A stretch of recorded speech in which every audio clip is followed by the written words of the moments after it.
Hi, I'm Terri Suresh. Welcome back to the Wellness Curve. I'm here with relationship coach and Menglish expert Andrea Jones.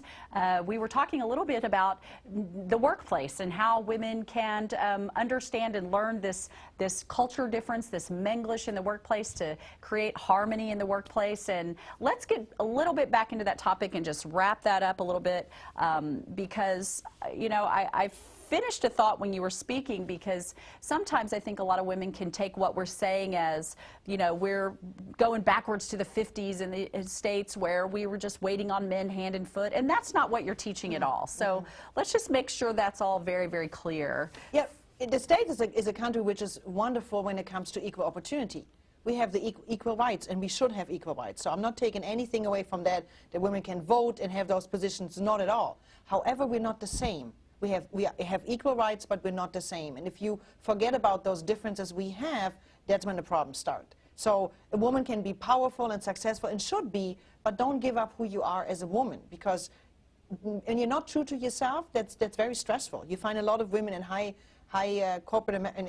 positions in corporate America having heart attacks and everything else because they're really so stressed all day because they're not true to themselves. So be true to yourself and use your female qualities and bring them to the table and not deny them. When you say female qualities, let's differentiate that and make sure everyone understands we're not talking about manipulation and, you know, those kinds of female qualities. No, we're not talking about having low-cut dresses on to get yourself up. No, we're not talking about that at all. Just being aware of how you communicate with men and women different and having those qualities. We're very caring when it comes to each other. Women care for each other. We ask questions, for example. We talked about the how are you. So we do that with other women. Your hair looks nice. How is your child? Things like that. There's a lot of communication there that men don't do. If you understand as a man that women do that, you don't ask the question or think she's wasting her time. I have this example in a CEO of a big company. One of his executive leaders was female, and he told me, I wish she would talk less. She's so successful. She came into this company, she turned it around, she's so successful,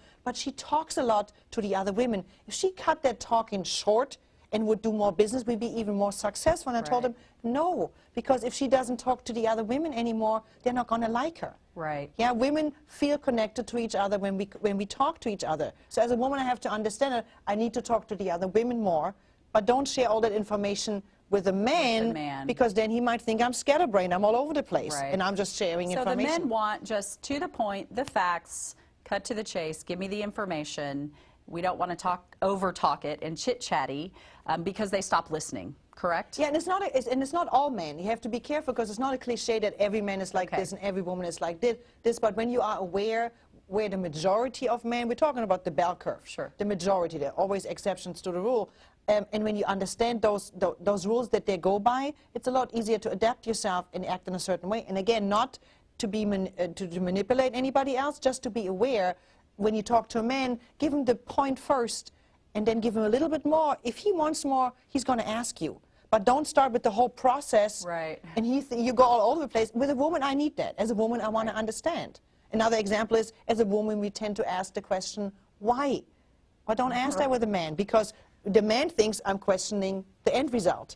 And as a woman, I just want to understand the process. So you got to be, certain things are just a little different, and if you understand them, though, it makes a big difference. So when you speak to when a woman is in a man's world, don't become like a man, that doesn't work, what do you mean by that? Well, it's funny that other countries have shown the United States how it's done. Look at countries that are considered very macho, like Brazil. They have a female president. Right. Germany has had a chancellor. We don't have a president. We have a president, but not with the same authorities. Our chancellor has been a woman for years. So are those strong women? Yes, of course, they're very strong women, but they don't try to become a man. They use their qualities to get into those positions. So don't try to copy a man in your leadership style. If we can get them to work together, men and women, with their qualities that they bring to the table, then you outperform other companies. And that's what you focus on when you're doing your speaking. Just really quickly going back to home and personal relationships, tie in a little bit, let's wrap this up and tie a little bow around some of those similar concepts at home when the man comes home from work and we want to chit chat and he doesn't, and what does that mean, and all of that. You know, we take it very personally. Exactly, because we build relationships through communication. Communication is our key to build, like I said earlier, to build a relationship. If I like you, I'm going to talk to you. So when the husband comes home from work and you ask him, how was your day? And he answers, great.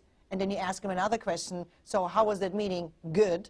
And what did you do? Nothing. So those 3 short answers give us the signal he is mad at us, he's irritated, he's angry. While on the other hand, he, after the first question, says, I told her how my day was. Why is she asking me any more questions? Why is she interrogating me with a light on me, asking me all those things? And men, because they are very focused on one thing, they're very single-focused, and they think in compartments, he might still be in his work mode. So when he's in work mode, then he's in drive mode, and then he's in home mode. So give him some time to transition.